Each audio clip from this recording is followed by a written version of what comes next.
Welcome back to the Level 10 Leaders Podcast, and I'm your host, Ryan Castle. Today's episode is a masterclass in personal responsibility, leadership presence, and self-management with Ken DeWitt of EOS Worldwide, a 14-year EOS implementer who's seen what actually works inside real companies. Ken shares his 3 most hard-earned leadership lessons, the kind you don't get from theory, only from being in the room. First, we talk about dropping the victim mentality and adopting what Ken calls the everything is my fault mindset. Because if you don't like your results, your system is perfectly designed to produce them. Second, we unpacked why managing others is one of the hardest jobs in the world. Leaders are on stage 100% of the time. Your energy, your reactions, your calm, or lack of it, gets amplified across the whole organization. And third, we go even deeper into why managing yourself is harder still. Emotional control, focus, and resisting the urge to be Hurricane Ken, doing everything but mastering the one thing that really matters. If you're a visionary,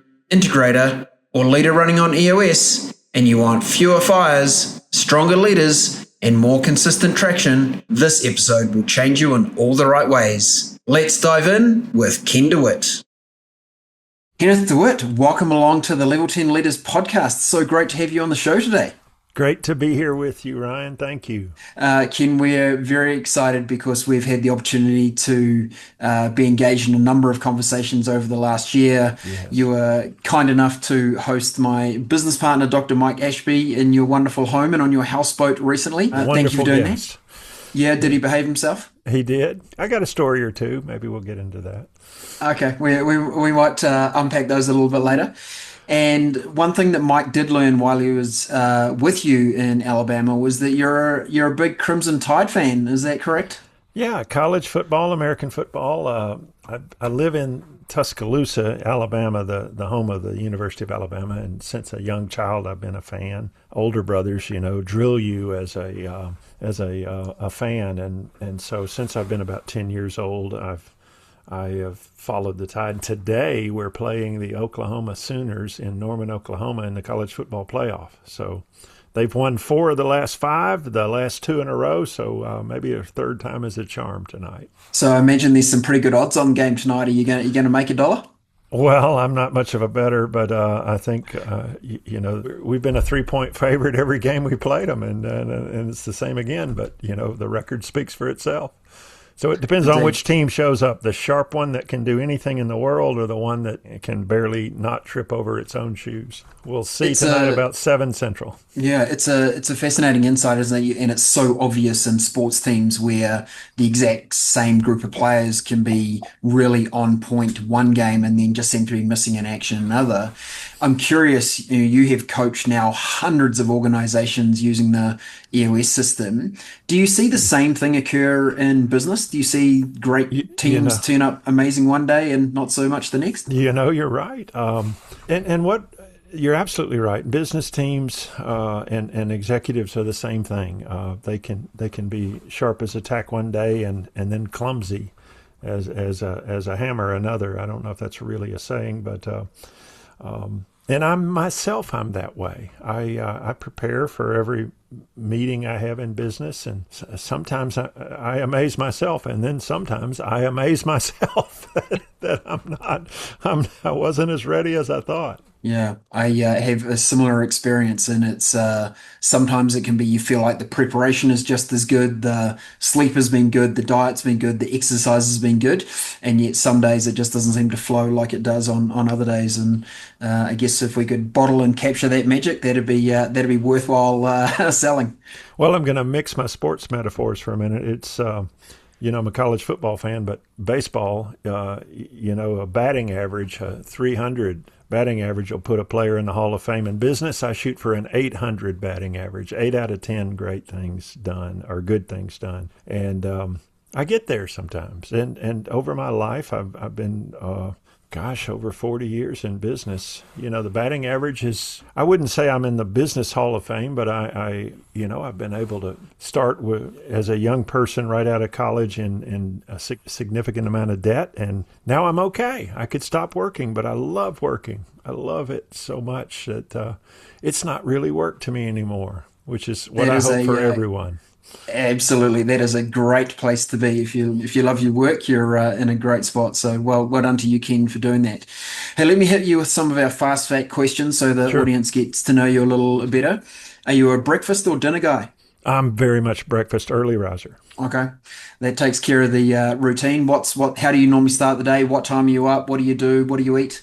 Typically, I'm up at 4:30 Central Time, and I just start out with coffee. I try not to eat too much. A good glass of water, coffee, protein bar, or something protein. I'm dropping a little weight, and I'm laying off the gratuitous carbs. Well, look, you want to stay in good shape in case you get the football or baseball call up, Ken. So you never know when that might happen. So you better stick with the routine. The only one I'd get is an extra to sit in the stands as a fan. So, Hey, that's not a bad option either. no, May not be quite as good, but the enjoyment level is probably it higher. is. On holiday, would we find you doing something adventurous like a bungee jump, or would we find you sitting in the corner with a cigar and a good glass of cognac? Actually, one thing in the morning and the second thing in the afternoon. I'm an outdoorsman, but not a hunter or a fisher. But I love the water. We've got a lot of rivers and lakes in Alabama, and if I had an epitaph on my stone, I would say he lived the lifestyles of the wet and muddy. And there's we can't bungee jump much around here, but there's lots of woods to hike through, trails, ponds to walk along, rivers to walk along, and then I've got a houseboat, so I'm a houseboater, which is a special kind of masochist, because it's a house and a boat, and neither one very good, and both very expensive. So I love to go out to the boat, and we can watch college football on it because it's got a couple of TVs on it and everything, and Brilliant. it's a beautiful state, Alabama. It is. And your learning format, Ken, what do you like? Do you like to read? Do you like video? Do you like podcasts? What's your preferred way to bring on new skills and knowledge? Well, I am actually a Chat GPT addict suddenly for the last 6, 8 months. I would read book summaries. I like book summaries. I certain books I enjoy reading, but I'll capture a book summary. I used to subscribe to book summaries. Now I found out on chat I can get them like that, and so I can pick up the points. And if the book's interesting, I'll read it. Certainly, YouTube videos. I pick up a few things, but and then observation. I'm a big noticer of effective things and ineffective things in others. Primarily, I work have to work a little harder to notice effective and ineffective things that I do myself. But being a slow learner, I usually pick it up and it sticks. I think that's the case for all of us. We're too close to ourselves, Yeah. right? So having some external feedback to us is super valuable, and it's one of the core components of EOS. Having that person from outside your business come in Yes. and look at it is so valuable because we're often too close to our own noise. Okay, if you were doing some entertainment other than watching football, maybe grabbing a movie, Ken, would it be a thriller, comedy, drama, action? What's your vibe? Oh, I'm kind of action and thriller, and science fiction. I like science fiction movies and movies about space because I was 10 when the Americans landed on the moon, and of course that was all the rage. Was the space race, and it continued throughout the 70s and 80s, and lately I find myself just fascinated with SpaceX and Blue Origin and anything space. But entertaining, I've got a beautiful wife, a high school sweetheart, and if we are actually doing entertaining, she's putting on the Ritz for the guests. And so if you ever get invited to my house, accept. And then the other thing to remember is start fasting about 2 days before you come. We'll have so much food. We could feed the whole Alabama football team, if 3 couples are coming over. I love that. I love that advice, and I'll take it on board. Ken, look, we're going to dive into your top 3 leadership insights here very shortly, but I just wonder, as a bit of background, I understand you've been an EOS implementer for 13 plus years, That's right. done thousands of full day sessions, coached hundreds of leadership teams. Can you take me to what was it that led you to become an EOS implementer? Well, sure. And it starts back when I was just out of school, I became a CPA. But everybody thinks a CPA or a chartered accountant, they know what they're like. But I was an inquisitive one, interested in business strategy, because the only clients I could get tended to be broken or broke. And so I reasoned that if I was going to have any good clients that grew and paid me a little bit more, I was going to have to help them grow. So I studied business strategy and business models, and became kind of the fractional CFO for my clients. And I did it through an accounting firm for 25 years. I had people who could do the tax returns and the financials, but I love sitting down with the owner and saying, how are we going to make these numbers better next year? That about 15 years ago, I exited public accounting and then went straight into fractional CFO work for about 15 clients, about 10 of them of which I had already been serving for for some years. And along the way, I realized I'm teaching them all the same thing. Maybe I should write a book. Now, there's an original thought. But luckily, one of my clients said, "You dummy, that book's already been written." And he introduced me to Traction.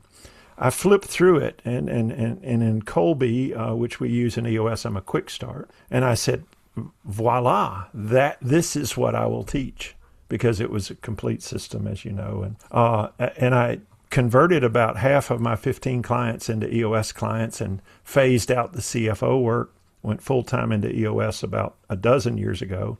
And it's a total of 14 now in February that I'll be with EOS. And I don't see any reason to stop. I mean, I get to work with clients I enjoy being with that want to learn.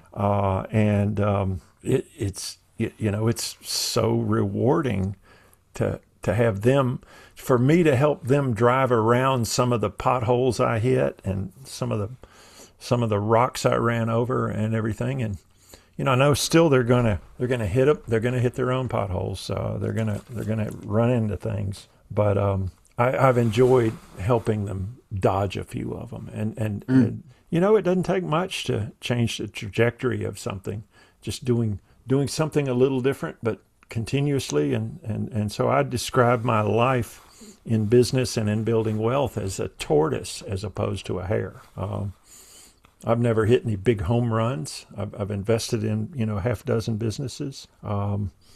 The last one I invested in, which is EOS Worldwide, 8 years ago, is going to turn out to be a good investment and wipe out all the losses of the others that I had over the years and the break evens. So I'm enjoying the EOS world and being one of the old guys in the group. Yeah, let's refer to you as one of the wise guys, full of wisdom rather than old, Ken. OGs, and I know that we call OGs. I know you've also had the privilege, I think, of coaching other EOS implementers. So I did that for 4 years. Yeah, I was a coach from roughly 2016 to 20, and we, when one starts out, they go through what we call boot camp, and it is an intensive 2-3 days.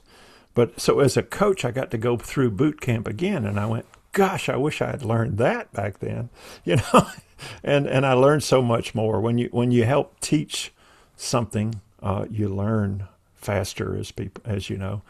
But sure. I've continued to coach informally anybody who would call me in the EOS world and give them my best advice. I even wrote myself a letter from the future to myself back when I joined that I've shared with so many people that they've said, "Oh my gosh, you've nailed how I'm feeling right now," because I remember it.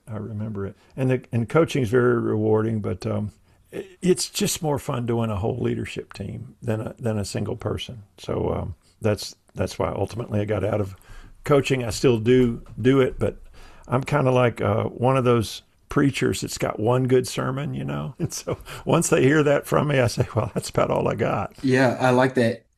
We call it adopt, adapt, and improve. So yes. You don't need any new ideas. You just need to adopt some other ones, adapt them, and improve them. There we go. Call it your own. Ken, let's turn our attention to your leadership insights and the phenomenal wealth of experience you've had with so many organizations and leadership teams you've worked with. Sure. Can you hit us with your top 3, and then we'll unpack them? Well, yes, I'll say them and maybe even repeat them. Number one, I have to realize everything is my fault. Everything is my fault. We'll unpack that. The second thing is managing others is the hardest thing you can do in the world, except for the third thing, which is managing yourself, myself. So everything's my fault, number one. Managing others is the hardest thing in the world. The only thing harder is managing myself. Okay, Ken, you've sort of taken us down a path of challenge, I feel here. There doesn't immediately, at least at the surface, feel like this is lightness and ease. But dig in and maybe we'll find some solutions to bring that at the end.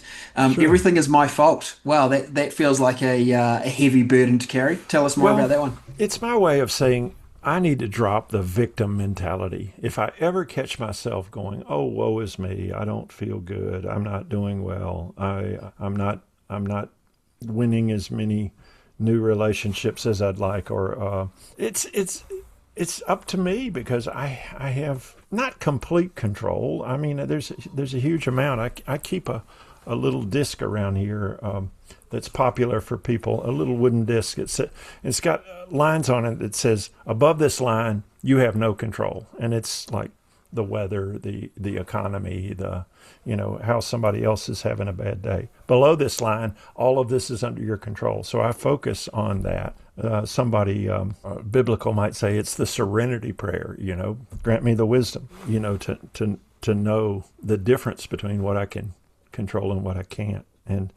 And so by dropping the victim mentality, it allows me not to waste any brain power on all those things that I can't control. And so I see it in my clients sometimes. They say this person did that, and can you believe it? And I go, well, yes, I can. Let me ask you a question. Did you train him? Oh, no, I just put him out on the job and told him to do his best. And so you're upset with the results you're getting. I've had a lot of coaches, and one of them said, "Ken, your system is perfectly designed for the results you're now getting," and that's when everything's my fault. Meaning, my systems have to be designed for me to meet people, to have high energy. So I can't let my weight be high.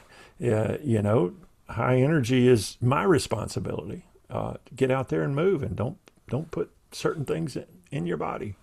So everything's my fault it sounds heavy, but it is intended to say drop the victim mentality, and then go a little lighter on yourself, even though it is your fault. The sum total of 50 or 100,000 at bats, you learn something every time you strike out, and that's why I sometimes say the tortoise and the hare is one of my favorite analogies. I'm classic tortoise. And while I left college and I was in today's money about $135,000 in debt, we were a farm family that turned to a small business family, and we got to a college town. 8 kids. We all went to college. But, we took on debt. And now I could stop working. But I love working. And so I figured money out, but it was the tortoise way, not the hare way. And I looked around, and you think about the businesses, Ryan, there's like almost 5 million a year created in America alone. And you know the stats, within 5 years, half of those are going to be out of business. But here's the sad story about the other half. Like 80% of the other half, or the next 40 points, they're never going to go beyond existence, a basic working wage, or a zombie-like existence where they're alive but not thriving. So that leaves the 10% that really make anything. And I'm focused on the top 5% of those 10% that make it, and then helping the other 5% get up there, because I've studied what they do. And, one of the things they do is they say, we're not victims here. We're going to create our own future. Indeed. So that's the tortoise route. Yeah. And it's opposing to so much of what we see in media. we refer to it as the business porn. The person who started the business and 2 years later they sold it for $100 million, or the person that invested there in crypto and now they're a billionaire. And it's, yes, those things do happen, but across the board, the percentage points of people that achieve those outcomes are tiny. I guess the challenge with your approach is that it requires hard work. It requires patience. It requires the no victim mentality. It means sticking at things until you get the outcome. But in terms of likelihood of getting a good outcome over time, the tortoise approach is always going to most likely, well, certainly from a probability, outperform the hare. Well, the hares get all the press, and Yes. I remember 20 years ago interviewing Bo Burlingham. He wrote an amazing book called Small Giants, Companies That Rather Be Great Than Big. And he at the time was executive editor of Inc. magazine, and I think he's gone on to create something called Birthing of Giants, which is a similar, operating system and so forth as EOS. But he said, we in the press are guilty of glorifying the hares, and everybody thinks they should be one, when in fact it's way less than 0.1% that ever really build amazing wealth. But in America, you don't need amazing wealth. You just need a little bit of it. And if you can live reasonably frugally and not need the $2 million house, that the $600,000 or $500,000 house will be just fine, thank you very much. You can accumulate over 30, 40 years a really comfortable nest egg to retire on. But that takes discipline. That takes the tortoise mentality of putting back $100 a month to start with, and raise it to 500, raise it to 1,000, and then so just carve off some money into these basically stock index funds. But I find so many business people investing everything they've got in their business, which is the single riskiest asset somebody can own, and they're reinvesting profits. Well, if you're reinvesting profits more than 2 years in a row and you haven't yet started to take some out, well, it's time to speed up a little bit, or question your business model, or get about the other two disciplines that I'm going to talk about: managing others better or managing yourself better. Yeah. And before we move to those, I'm curious around your attitude that you bring about not being a victim, and that phrase of everything is my fault. Is this something that evolved for you over time, or were you born this way? Were you the kid in the playground who fell off his bike and went, oh, well, that was my fault for falling off? No, I actually had the victim mentality. As I said, we were in the South. We were basically poor when I was born. Dad had just left the farm a couple of years earlier, and he moved us into a housing project in Selma, Alabama, and he was a deputy sheriff. And until I got out of college, I was I was envious and angry that people had wealth and I didn't have any. And so I would think, damn rich people, aren't they lucky they have a dad that gets them a nice car instead of a green 3-year-old faded Ford Maverick, that you wouldn't want any girl to go out with you. And so I didn't have it, and I went through school. Luckily, I had a terrific professor who's still a friend to this day, Lonnie Strickland, who's a legend at the University of Alabama and across a lot of universities. He helped me think strategically. And while I didn't really comprehend what that was for 10 or 15 years, I kept trying to figure it out. And when I went for education, that one of the better things about being a CPA or a chartered accountant, you're required to get education, continuing education. Well, I kept going to the programs where there was a successful practitioner telling what he did or she did. And there'd be 5 of us in that room listening to this person who's built something amazing, and then there'd be 150 of us in the next room trying to learn about the next financial standard. And I absorbed listening to people who had made a success. It's back to the old book, Think and Grow Rich by Napoleon Hill. Get a mastermind group. Get into, study what other people do. And slowly over time, the collective, thousands of at bats. I kept swinging, and I started connecting. So no, I wasn't born this way, and that's one of my great realizations is you don't have to be born this way. Business is a skill that can be learned. Quick break. If you're serious about scaling your EOS business, listen up. Here's the truth. Most companies stall because their managers can't lead. We built a system to fix it. At Level 10 Leaders, we turn managers into leaders so you can step back, scale up, or sell with confidence. Here's a quick win. Take 3 minutes to get a data-driven report of your team's LMA, leadership, management, and accountability strength. Uncover your biggest growth gaps. Take the LMA quiz now at lvl10.us/LMA. It's fast, and it'll show you exactly where your team's getting stuck. Let's get back into the podcast. I'm keen to get to these other two, managing others and managing self, Ken, but before I do, I do need to ask a question. You said you were driving a green Ford Maverick at college high school.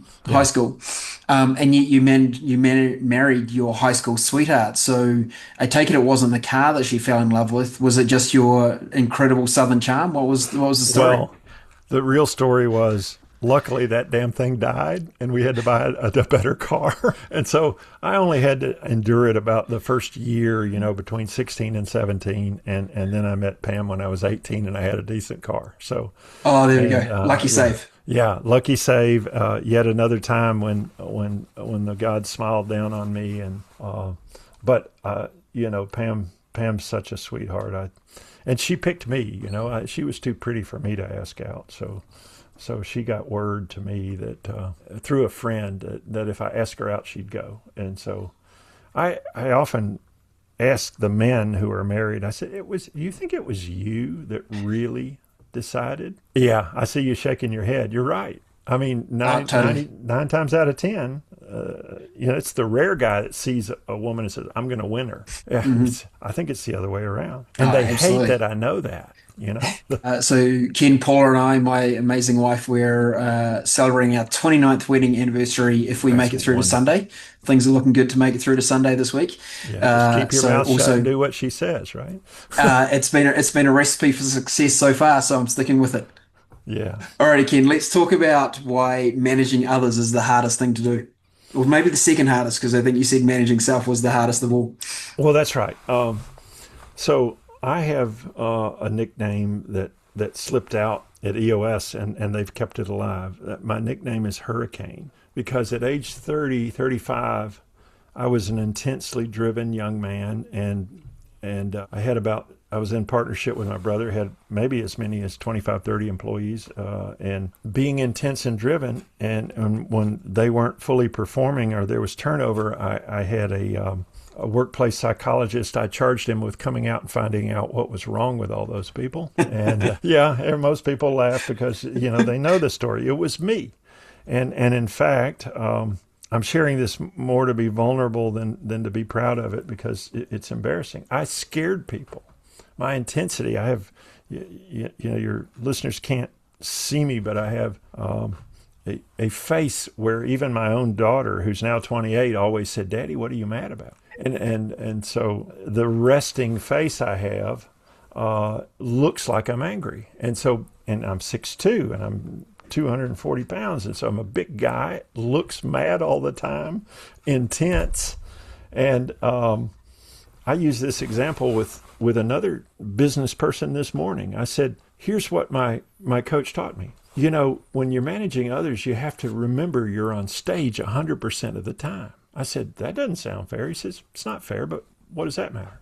He said, if you normally walk into the building in the morning and you greet the receptionist and you have a relaxed pace, and that's your pattern, but one morning you're in a hurry and you don't even acknowledge her presence and you rush past her, then the first thing she's going to do is go to the water cooler and say, something's up with Ken.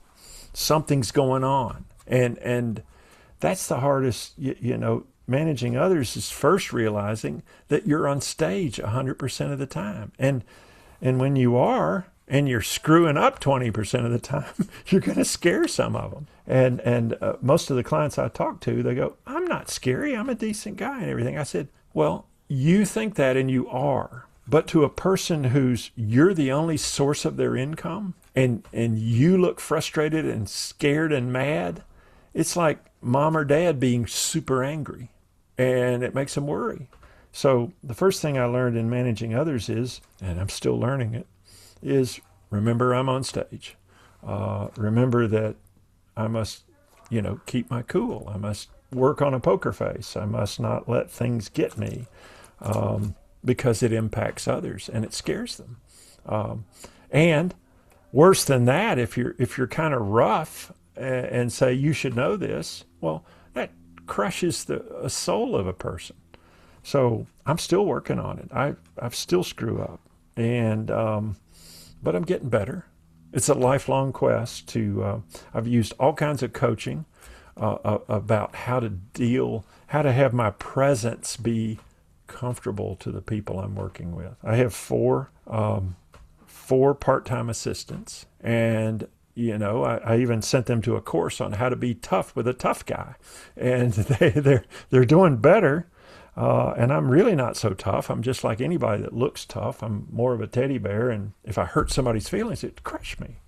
But I usually don't realize it. So managing people is, in EOS we say it's how to be a great boss. Leadership plus management skills equals accountability. And there's 5 great habits on each one. And I have to look at the LMA and go, am I doing that? Am I doing that? So part of my routine I'll get into later is, am I really looking at and reminding myself of the best practices? So I try to remember that the person who's in front of me wants to do a good job. They wanted to work here. They don't want to look silly. They don't want to be embarrassed. And so EOS says praise in public, coach in private. Nobody wants to be corrected in front of anybody else, but I see that happening all the time. And I do it from time to time. So managing others and leading and managing others, it's way harder than it looks. You can't be paralyzed by the truth that you could really ruin somebody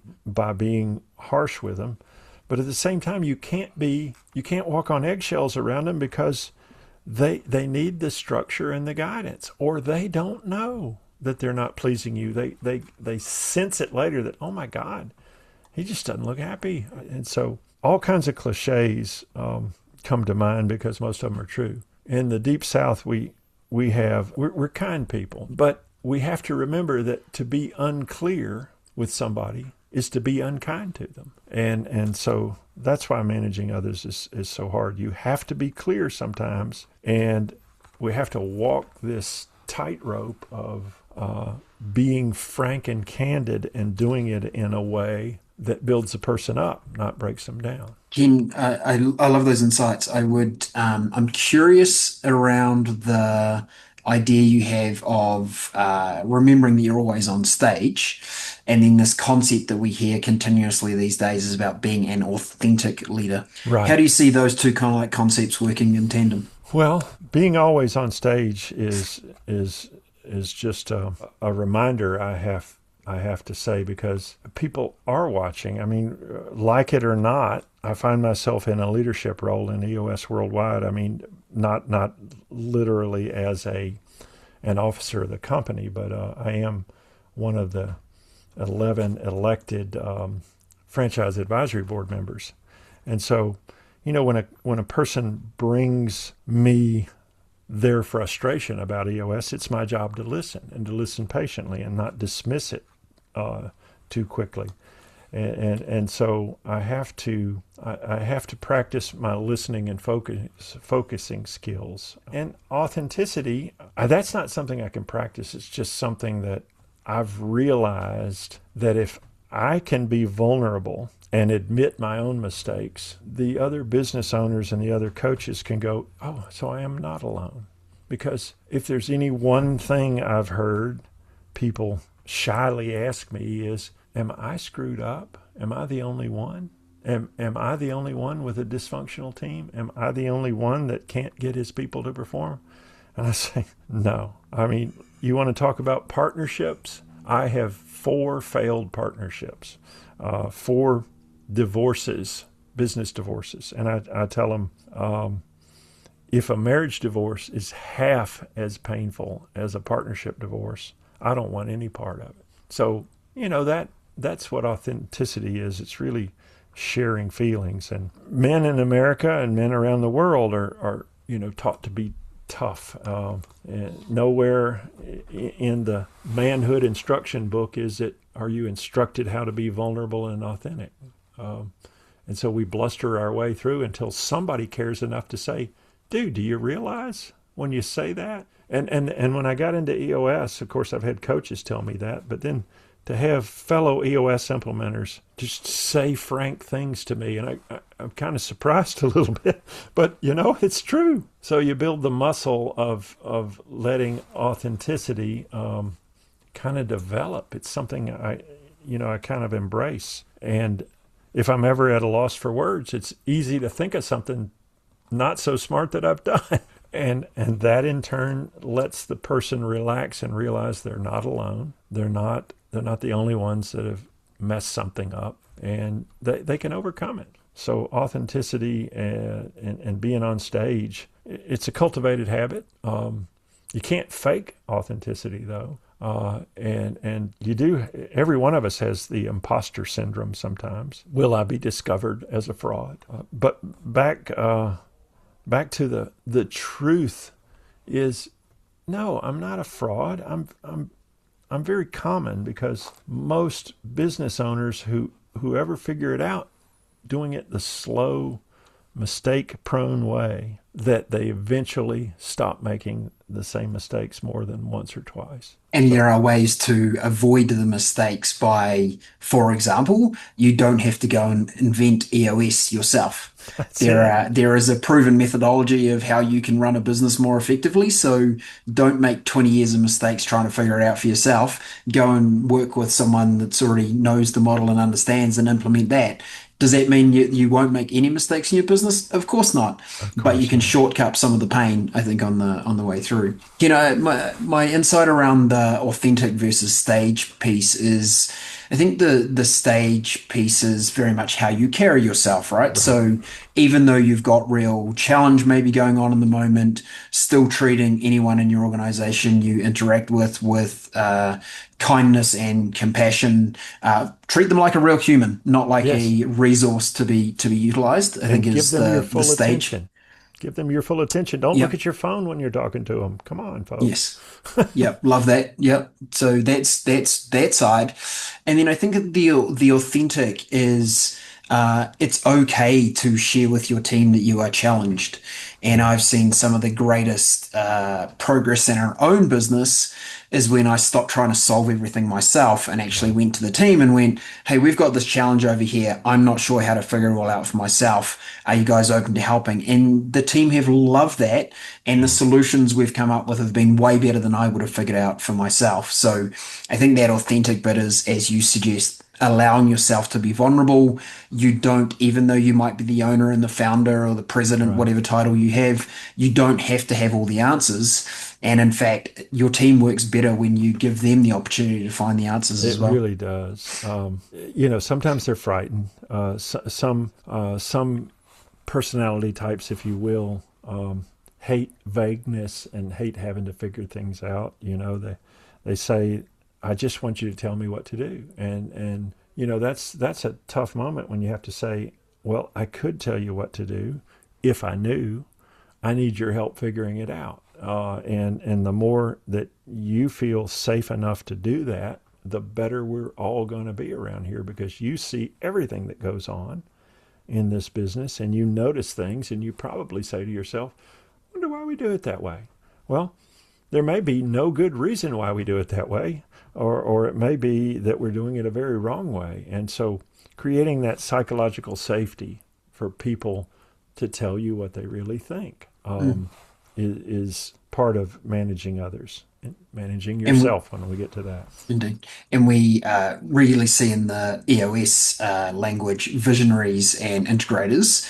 And visionaries are fantastic for painting the picture of the future and coming up with great ideas and new ways to do things. But without a team beside with them that has a different and complementary skill set.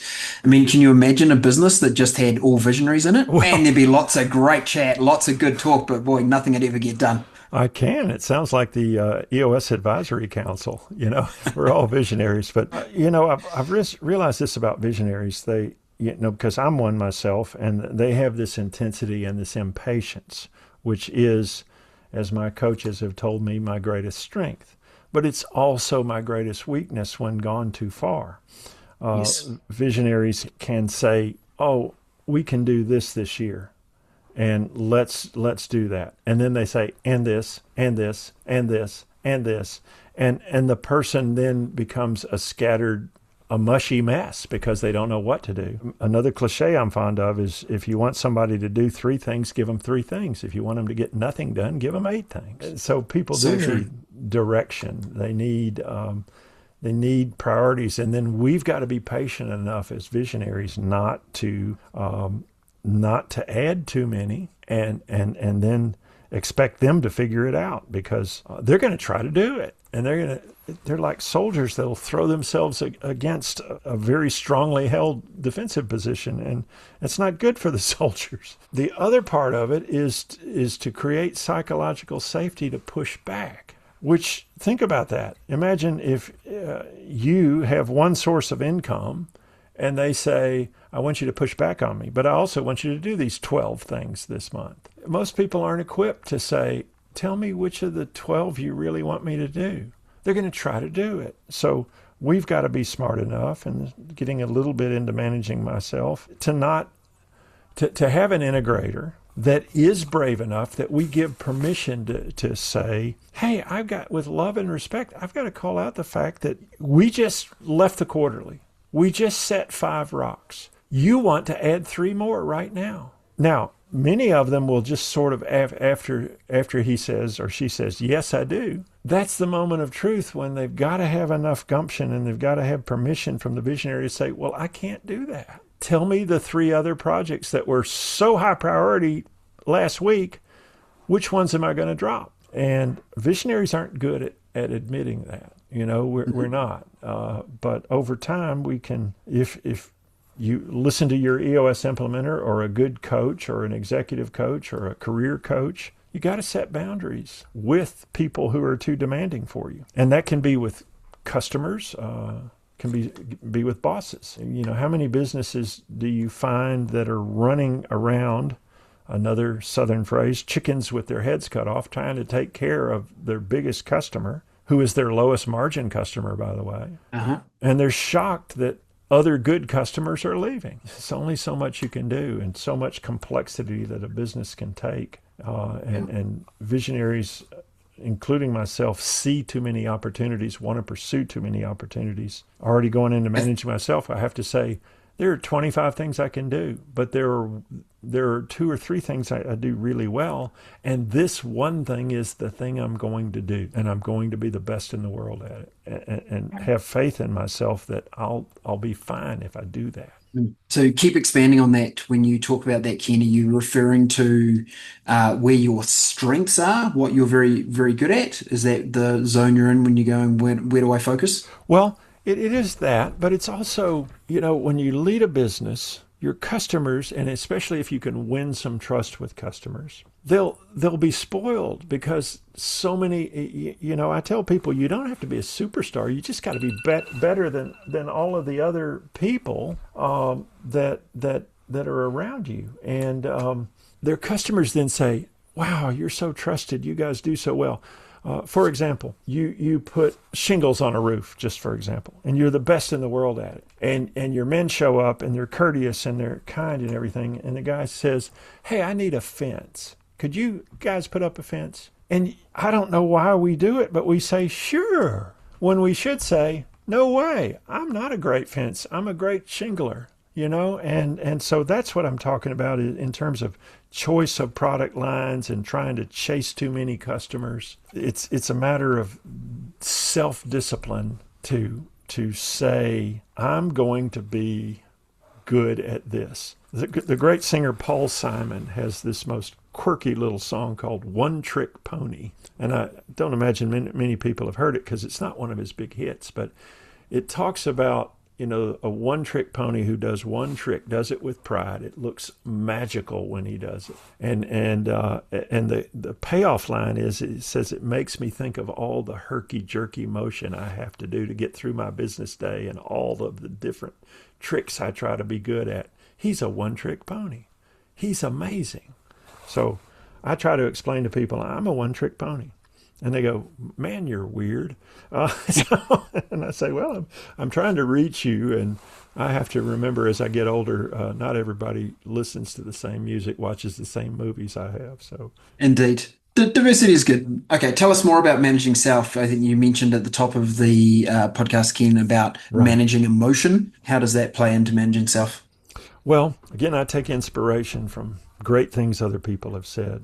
And Viktor Frankl, and I'm going to butcher the quote, but he wrote a book called Man's Search for Meaning. And Frankl was in a concentration camp in World War II. And so, dire situation.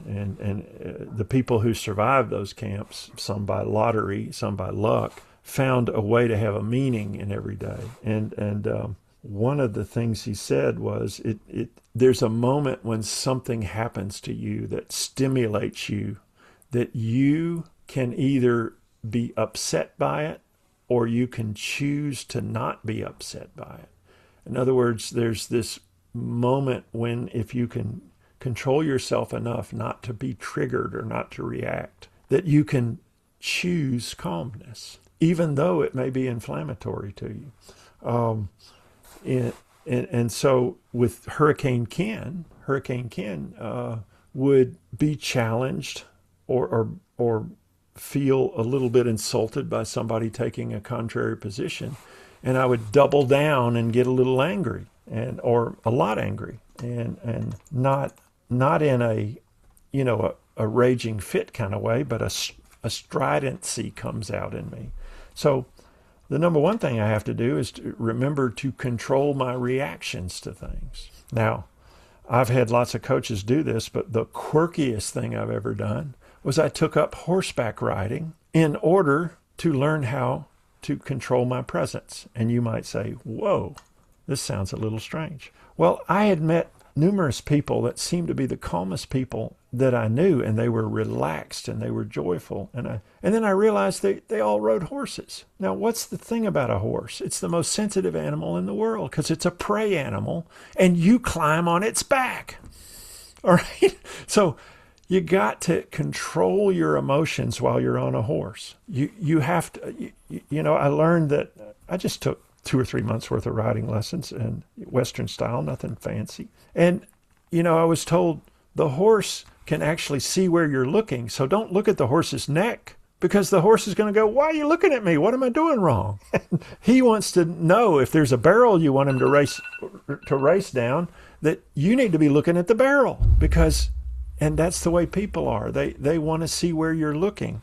And so a little crazy, a little unorthodox, but I've had numerous coaches where I explore what triggers me, and what makes me angry or strident. And Hurricane Ken's not the only such person I've encountered. I was in Tennessee once near the Kentucky border and coaching a team, and a great friend to this day, he said, oh, I'm known as extra crispy. Now, you may not know that in Kentucky, they have Kentucky Fried Chicken. And so to be extra crispy is to be an employee who got fried pretty hard by that guy. And so the poor employees would wait on the person to come back from their instruction, and they go, oh, you got extra crispy today, didn't you? It would be funny if it weren't so soul-crushing for that person. Totally. And the person realized he was doing it, took inspiration from my Hurricane Ken story, made a pivot in his life, and he tells me to this day, Ken, thank you for making me make the pivot. Here's the backstory. Everybody who had quit working at that company over the previous 5 years wanted their jobs back. And Wow. So suddenly they were inundated with applicants, experienced applicants, that wanted to come back to work there now that he had solved his challenge. I've heard tornado. I've heard whirling dervish, the Tasmanian devil. It's not a compliment. So let me just appeal to the employees in companies where you've got a hurricane or a Tasmanian devil. Find a way to get them. I mean, I'll talk to them for nothing just to say, yeah, it's true. You need to work on that. Call me. I published the story, the worst personnel problem I ever had, and it was me. And so managing myself is the third thing I have to, even in my family matters. My lovely daughter, Morgan, 28, and, settling on her career still. And I have to be patient and say, it's going to come to you when it comes to you. Instead of, here's what you ought to do. So who likes to talk to anybody who starts a sentence with, here's what you ought to do? You should. Mm-hmm. Yeah, you should. And so it takes self-control to even notice you're doing that, and even more so to stop doing it and turn into a better person. So I'm struggling. I use faith to help me. It's my spiritual beliefs. Just repetition. I literally carry checklists that tell me, remember at the end of the day to be grateful for one thing. Think of one thing you messed up and what did you learn from it. I'm looking at the checklist. It's right beside me here. And can you share an example from yesterday? What were you grateful for, and what did you? Where was your opportunity for improvement? Well, I was grateful for the fact that I just have wonderful clients that appreciate me and I appreciate them, and we look forward to being together. But I regretted being a little sharp with one of them who had a differing opinion than I did, and I could see it hurt him. And I apologized, but I also had the lesson that I went to my daughter's summer camp for 3 days with her once, and they taught the lesson. You probably have heard this. They took us over to a tree, and it had a bunch of looked like a woodpecker had gone from the top of the tree to the bottom as far as you could reach up and as low to the ground as you could. And they would hand a hammer and a nail to the kid, and they said, hammer this nail into the tree. Now pull it out and say you're sorry. The point is the hole is still there. The wound is still there. And so that's what I usually have regrets over, is my slips that where I've accidentally, gotten too strident. But I still am tough, but tough with a gentleness now that says, a little bit like Dr. Phil. So you've tried 12 times, to get this person to do this. And so let's see, have you done the same thing every time? Yeah, I have. Well, how's that working out for you? Instead of doing anything to make them feel bad about it, I ask, so how's that working out for you? So what have you not tried? What have you tried that, and so I like to, people tell me, we're terrible at recruiting. We've tried everything. And so I take the challenge, and I'll get a whiteboard, and I'll say, tell me what you've tried. And they tell me the 4 or 5 things they've tried. And then I say, let's get on AI and ask it, what are all of the amazing things great recruiting companies do? And we then list 25 things they haven't even tried. So I like to teach them to do that rather than do it for them, because, it's more cliches. Give a man a fish, teach a man to fish. And women. Absolutely. Women certainly get this, where we live. Yeah, women get this better than men. And since I worked with my wife in her family business, my mother-in-law, my sister-in-law, I've got a daughter. I am not an expert on women, but I am at least a little more aware than the average guy with 4 brothers. So especially, in EOS we say it takes you 7 times to hear something before you hear it for the first time. And I always get a laugh when I say this. Ladies, realize that's an average. 1 for you ladies, 14 for us guys. And they laugh or shake their head and go, oh my gosh, you were so right. So true. So true. Love that. Hey, Ken, thank you for sharing those insights with us today. I think the power of the no victim mentality, understanding that you are responsible for your own outcomes, the approach to business of being a tortoise, not a hare, moving forward with slow and steady momentum is very powerful. And then our two about managing others is the hardest thing you can do, but you can do it. And again, there are skills you can be learned. This is what we do all day, every day with people, is helping them learn the skills to manage others. And then I think it's the awareness piece of actually managing self is at the core of everything. So I appreciate those insights. That's what attracted me to Level 10 Leaders and Mike Ashby, who, by the way, absolutely loves Southern barbecue and has been to Dreamland Barbecue in Tuscaloosa, Alabama. So he has indeed, because he came to see me in Colorado after he'd been with you in Alabama, and he would not stop talking about how good it was. So, and he's a man that considers himself well qualified in the barbecue skills. He's put I think he might have put his own 10,000 hours in, so it must have been really good. I wonder if I could close this out with a scenario. Sure. You're running your own EOS client awards night. You think back across all the wonderful organizations you've worked with and helped shape. Who is getting the supreme award for the organization you work with, and why would they deserve it? Well, they always try to trap me in with this question. And, what I say is every damn one of them was the best client I ever had, because they're all trying to struggle, but the ones that do better are the ones that just trust the system and embrace the whole system. And that is, when you're offered a complete system, it's insanity to pick 2/3 of it, because Gino Wickman created a brilliant system that is the minimum you need to do to run a great company. So why would you pick less than the minimum? Well, there's lots of good reasons, but the ones who fought through and resisted that and embraced the system and took it as deeply as they could into their company, those are the ones that I'm most proud of. And the others, I beg, reconsider. Some graduate and they drift, and I say, get back in touch with your implementer and get a recharge day or something. It's a little bit down south. We have something, spiritual things called tent revivals. And so every now and then people need an EOS revival. And the ones that don't need a revival are the ones that take it seriously.